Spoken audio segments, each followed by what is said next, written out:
L'histoire ne dit pas s'ils se disent oui aussi pour cette raison. Mais s'ils disposent de revenus modestes, ces jeunes mariés pourront bénéficier d'un crédit de 150 000 livres turcs sans intérêt. Une mesure parmi d'autres, comme les aménagements d'horaires ou le télétravail, mise en place par les autorités en 2025, décrétée année de la famille. En Turquie, la chute de la natalité est drastique. En 20 ans, elle est passée de près de 2,5 enfants par femme à 1,5, loin du taux nécessaire au renouvellement des générations. Recep Tayyip Erdogan en a fait son combat, incitant les couples turcs à avoir au moins 3 enfants. Sa dernière décision, interdire les césariennes. Dans ce pays où elle est très pratiquée, l'opération représente plus de 60% des accouchements. Les femmes ne demandent pas directement des césariennes. Nous nous sommes orientés dans cette direction en raison de changements culturels. En réalité, elles veulent un accouchement naturel, mais elles ont peur. Nous, la communauté médicale, ainsi que le ministère de la Santé, devons apaiser leurs craintes.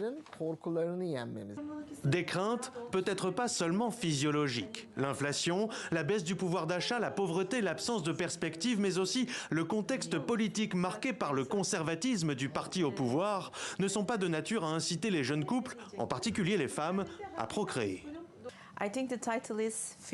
Je pense que la raison est la peur de tout, de la douleur, de l'inconnu, de l'incertitude et du « comment vais-je affronter cela ? Qu'est-ce que je vais affronter ?» Cette peur devient donc de plus en plus grande, malheureusement. Une peur qui trahit d'autres angoisses plus souterraines chez les premières concernées, les femmes, dont les droits ont reculé depuis l'arrivée au pouvoir du président Erdogan, fragilisant leur place dans une société qui compte près d'1 féminicide par jour en moyenne. Bien sûr, il est très difficile d'être une femme en Turquie, car à tout moment vous pouvez être tuée par exemple, ou vous pouvez être soumise à certaines formes de violence de votre partenaire. C'est la même chose au sein de la famille. En général, vous arrivez à l'université en pensant pouvoir y créer certains espaces de liberté. Mais en réalité, c'est aussi un endroit complètement dominé par les hommes.